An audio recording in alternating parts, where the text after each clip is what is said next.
Olá, que bom estar de volta para mais um Fórum Bíblico e poder contar com a sua companhia e atenção aí desse lado. Se já nos enviou alguma pergunta para ser respondida neste programa, quero aproveitar para lhe transmitir o nosso sincero agradecimento pela sua participação. Mas se acompanha o programa e ainda não nos escreveu e tem dúvidas sobre alguma coisa que leu na Bíblia ou gostaria de ver algum tema bíblico explicado com mais clareza, então aproveito também para o convidar a fazê-lo. Este é um espaço dedicado à Palavra de Deus e queremos ajudar, na medida do possível, a esclarecer as suas questões num dos próximos programas. Não deixe, por isso, que as suas dúvidas fiquem sem uma resposta.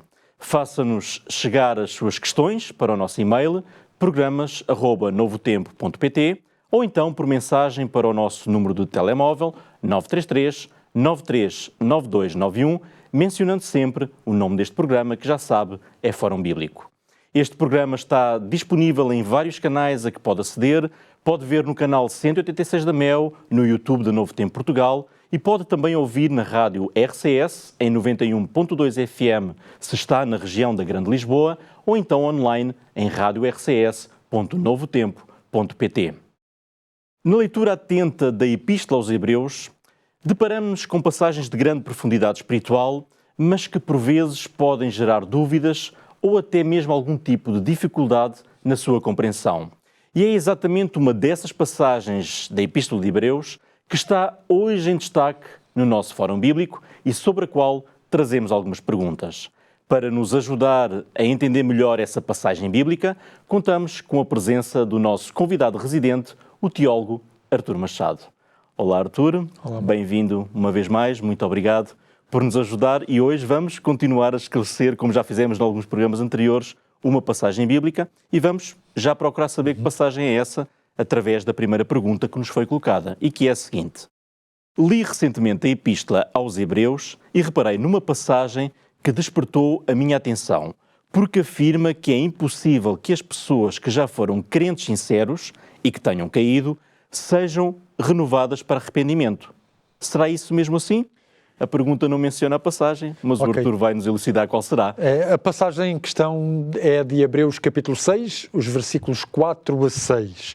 E nela está escrito o seguinte: é impossível, porque é impossível, que os que já foram uma vez iluminados e provaram o dom celestial e se fizeram participantes do Espírito Santo e provaram a boa palavra de Deus e as virtudes do século futuro e recaíram, sejam outra vez renovados para arrependimento, pois assim, quanto a eles, de novo crucificam o Filho de Deus e os põem ao vitupério. A Epístola aos Hebreus contém algumas advertências muito fortes. É o caso desta que nós acabamos de ler, que está, portanto, no capítulo 6, nos versículos 4 a 6.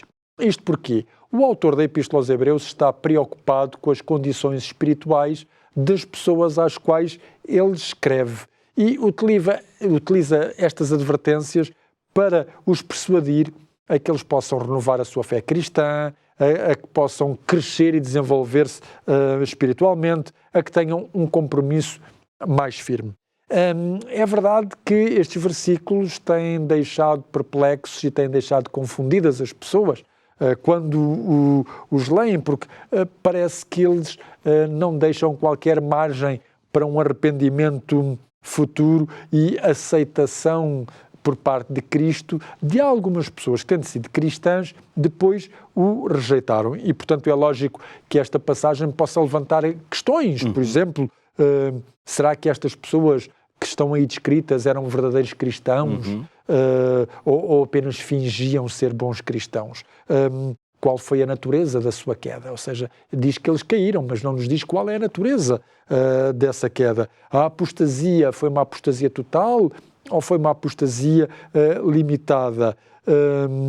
Eles não têm mais chance de recuperar se arrependerem e mudarem de conduta? O que é que, afinal de contas, esta passagem sugere sobre a fé e a renovação da fé? Há muitas questões que realmente esta passagem levanta. Mas quando nós examinamos, portanto, as primeiras características que são relatadas nos versículos 4 e 5 deste capítulo 6, nós vemos que ele está a falar de cristãos genuínos. Não eram cristãos falsos, eram pessoas que genuinamente tinham aceito a fé cristã. E esta é a primeira coisa que ele está a dizer-nos, é que até mesmo os cristãos sinceros, os cristãos genuínos, podem cair da sua fé.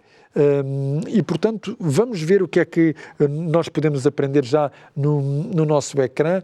Quando nós olhamos, e a frase vai nos aparecer, quando nós olhamos para o contexto imediato, nós verificamos que o autor manifesta preocupação com a frouxidão espiritual e com a falta de espiritualidade dos destinatários da epístola. E realmente nós notamos isso. O autor da epístola aos Hebreus vai dizer: vocês já deviam ser mestres, vocês já deviam dominar este ensino que eu vos dou, mas na verdade constatamos que vocês ainda estão num estado rudimentar da doutrina cristã. Portanto, eles não tinham progredido. Neste mesmo capítulo 6 e no versículo 1, o autor vai dizer: deixando rudimentos da doutrina de Cristo, prossigamos até à perfeição. Quer dizer que eles tinham realmente estagnado ali, não tinham prosseguido, não tinham continuado a crescer e a desenvolverem-se no conhecimento da fé cristã. Ora, o objetivo do autor da Epístola aos Hebreus é justamente apresentar a estas pessoas alguma coisa mais substancial, alguma coisa que lhes promova justamente esse crescimento. Aliás, no versículo 13 ele vai dizer, ele vai concretizar: isto faremos se Deus o permitir. Ou seja, o seu objetivo é muito marcado. Eu quero que vocês cresçam. E no versículo 9, já depois de ter mencionado esta passagem problemática que nós mencionamos, no versículo 9, prova de que o autor da Epístola aos Hebreus não está a pensar que estas pessoas não se possam arrepender. A prova está aqui. De vós, amados, esperamos coisas melhores e coisas que acompanham a salvação. Ou seja, ele incentiva-os realmente a um crescimento, a um aprofundar da sua experiência cristã. E nos versículos 11 e 12 deste capítulo 6, ele vai dizer: desejamos que cada um de vós mostre o mesmo cuidado até ao fim, para completa certeza da esperança, para que não vos façais negligentes. Já estamos no versículo 12, mas sejais imitadores dos que pela fé e paciência herdam as promessas. Portanto, o que é que o autor da Epístola aos Hebreus quer? Que estas pessoas tenham uma saúde espiritual robusta. Daí que o exemplo deles terem contentado com uma fé superficial, com manterem-se em coisas muito rudimentares, não lhes tenha proporcionado esse devido crescimento e tenha justamente sido a causa pela qual eles tenham decaído, digamos, da sua experiência. E por isso é dito que eles rejeitaram, em certo sentido, a luz que tinham recebido, ou seja, o conhecimento, a iluminação que eles até ali tinham prosseguido. E é interessante porque o autor da Epístola aos Hebreus vai fazendo comparações entre aquela que era a experiência do povo de Deus, a experiência do povo de Israel no Antigo Testamento, com a própria experiência destes cristãos. Tal como no deserto, a experiência do povo de Israel não foi um caminho fácil, foi um caminho perturbado por desconfianças com Deus, por retrocessos no seu progresso espiritual. Da mesma forma, estes cristãos conheciam alguns retrocessos. E o que o autor da Epístola aos Hebreus lhe está a dizer é: os retrocessos do povo de Israel tinham uma causa, e essa causa era eles não quererem aprofundar a sua relação com Deus, eles não quererem ser fiéis a essa mesma relação. E é por isso que ele vai fazer nos capítulos anteriores, capítulo 3, capítulo 4, ele vai mostrar, tal como, por exemplo, o povo de Israel tinha beneficiado de uma coluna de fogo à noite, que no meio do deserto, o deserto à noite é escuro, no meio do deserto lhes proporcionava iluminação. O autor da Epístola aos Hebreus diz: vocês também foram iluminados. Tal como os israelitas tinham comido do maná do céu, vocês, diz o capítulo 6 e o versículo 4, vocês provaram o dom celestial. A este dom celestial ele está-se a referir ao Evangelho, à mensagem do Evangelho que lhes foi anunciada. Tal como o Espírito Santo tinha inspirado o povo de Israel, estes cristãos tinham compartilhado do Espírito. E, portanto, há aqui um paralelismo entre a experiência do povo de Israel, o povo escolhido, e estes cristãos que o autor da Epístola aos Hebreus está a salientar. Eles pertencem a uma mesma identidade, eles pertencem a um mesmo povo, eles pertencem a uma mesma intenção de Deus. E a intenção de Deus é ter um povo que lhe seja fiel, que lhe obedeça, que possa corresponder a um crescimento contínuo da sua própria experiência. Tal como o povo de Israel, infelizmente, no momento de receberem as tábuas dos 10 mandamentos, tinham construído um bezerro de ouro e tal como antes... Tinham retrocedido, tal como quando chegaram à fronteira da terra prometida, depois de mandarem os espias espiar a terra, tinham chegado à conclusão, nós não temos capacidade de entrar aqui dentro, portanto, tinham demonstrado essa falta de confiança. Tudo isso são exemplos que o autor da Epístola aos Hebreus está a salientar para mostrar que as pessoas às quais ele escreve também estavam nesta condição. Não era forçoso que assim estivessem.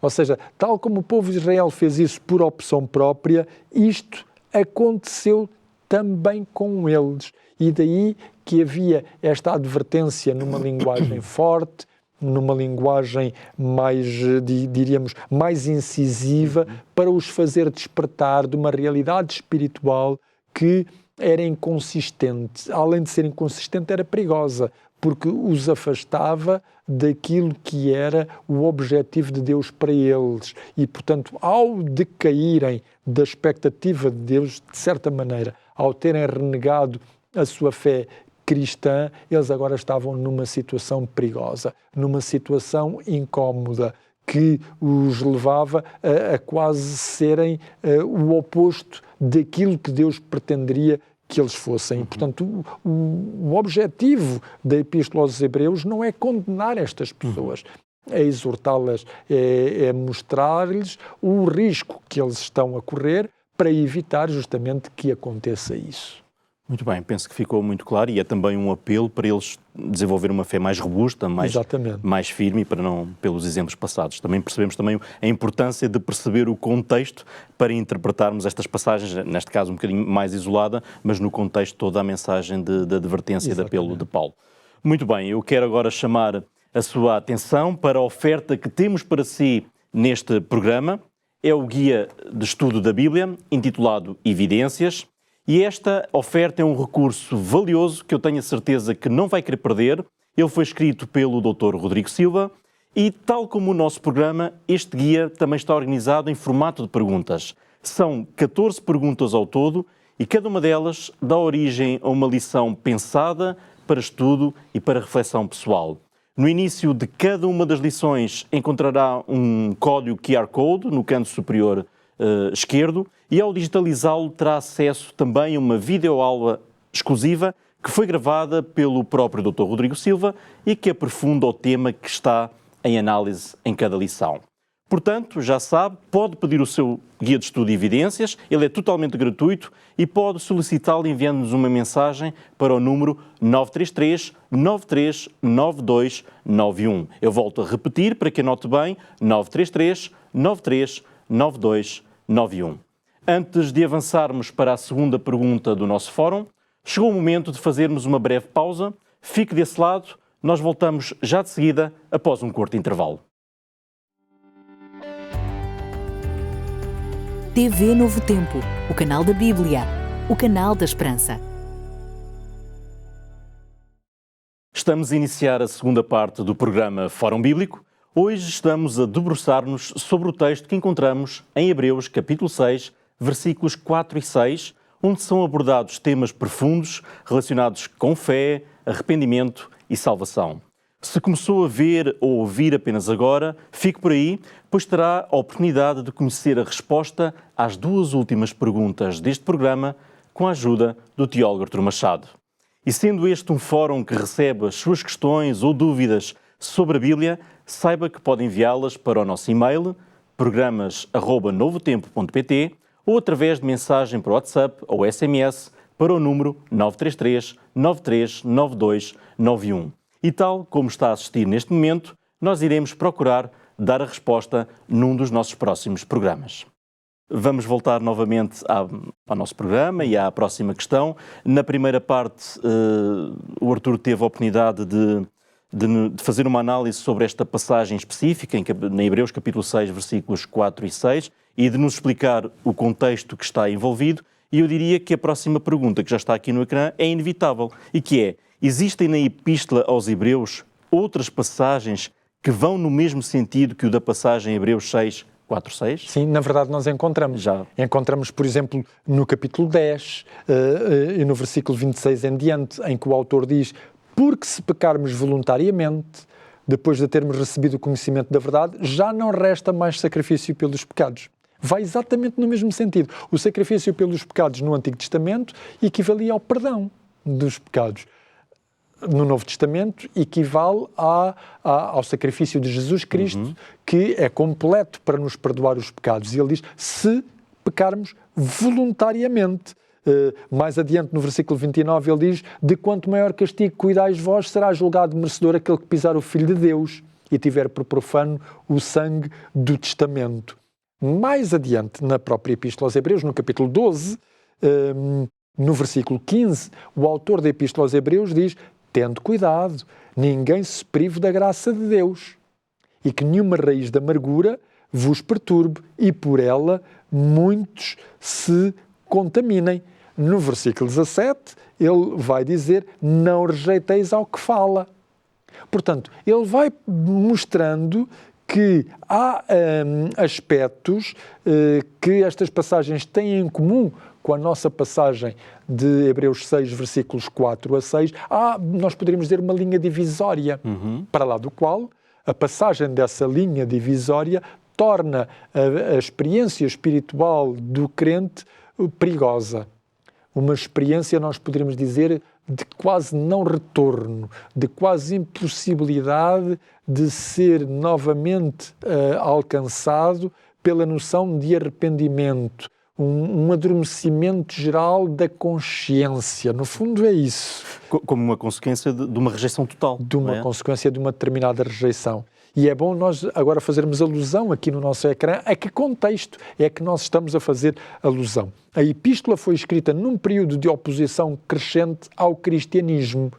E nesse contexto a apostasia é um pecado muito sério. Portanto, estes crentes estavam a enfrentar uma oposição à sua fé. Tal como Cristo tinha enfrentado a oposição da parte de muitos no seu tempo. E é nesta oposição que se separam as águas, como nós costumamos dizer, que as pessoas mostram se estão verdadeiramente identificadas ou não.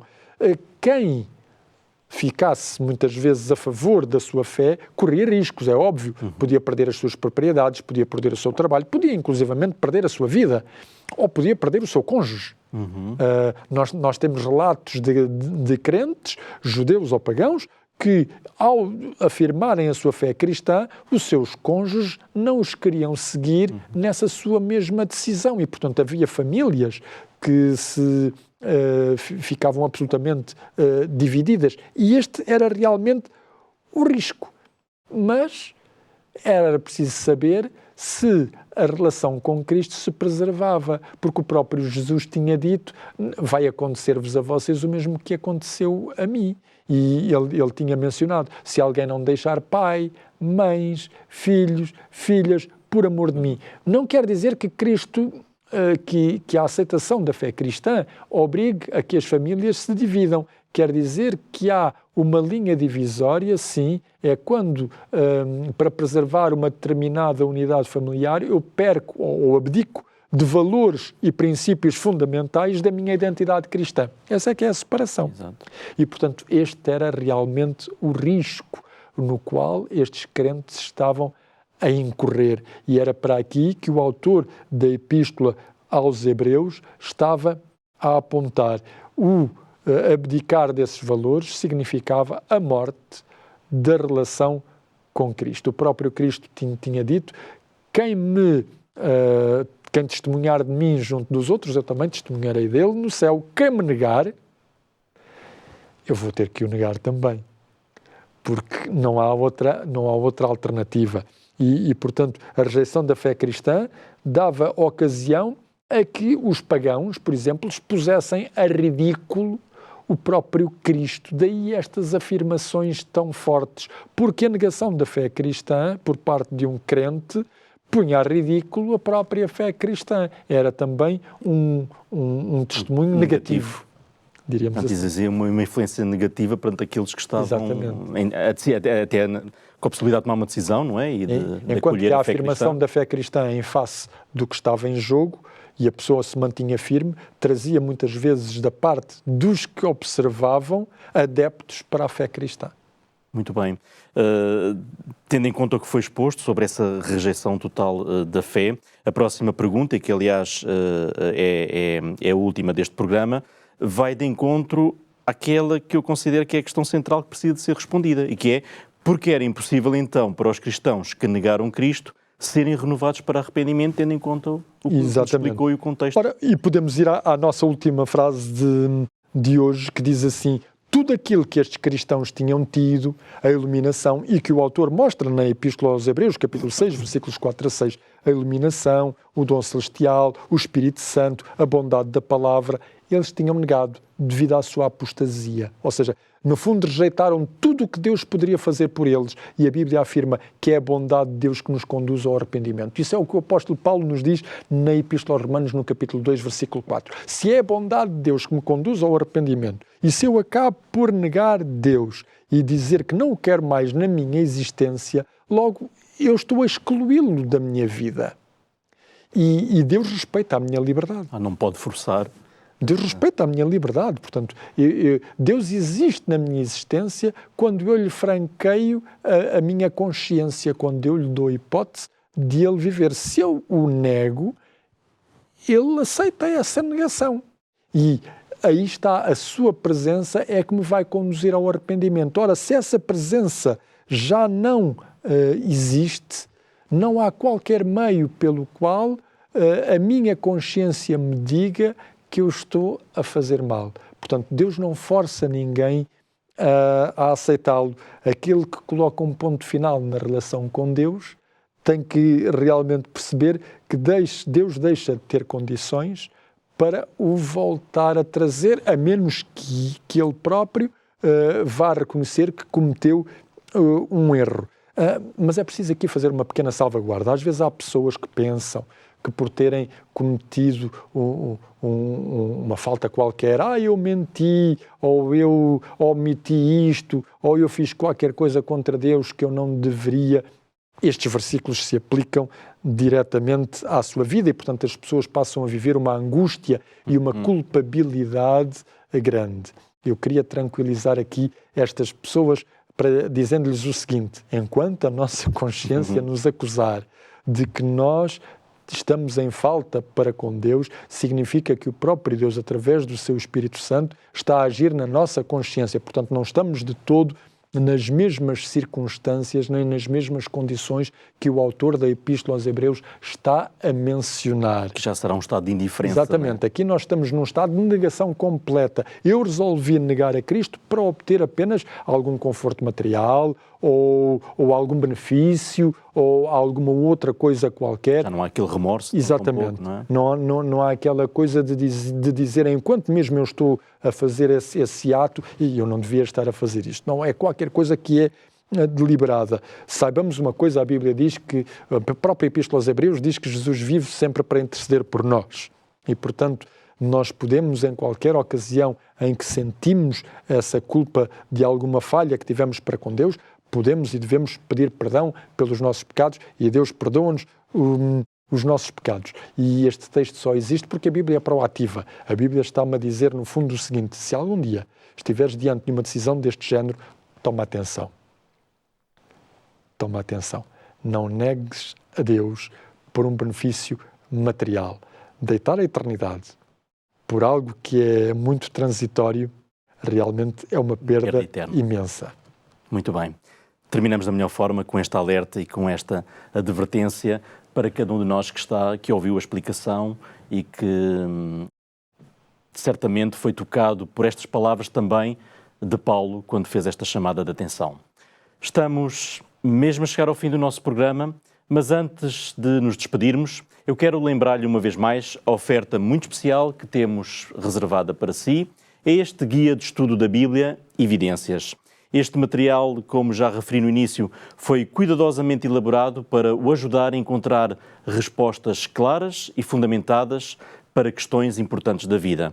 Talvez até algumas que tem vindo a debater, quem sabe, interiormente, ou que alguém próximo de si já colocou.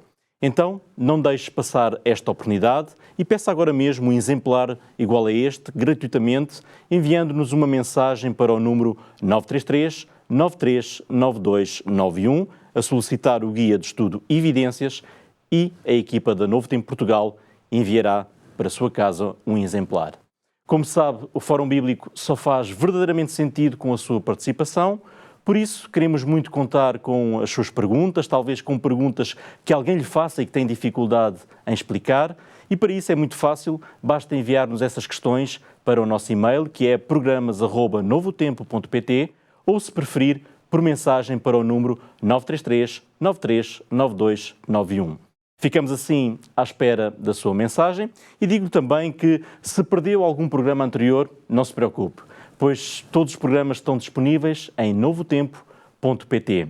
Siga-nos pelo meio que lhe for mais cómodo, na televisão, no canal 186 da MEL, no YouTube da Novo Tempo Portugal, ou então também na rádio RCS em 91.2 FM.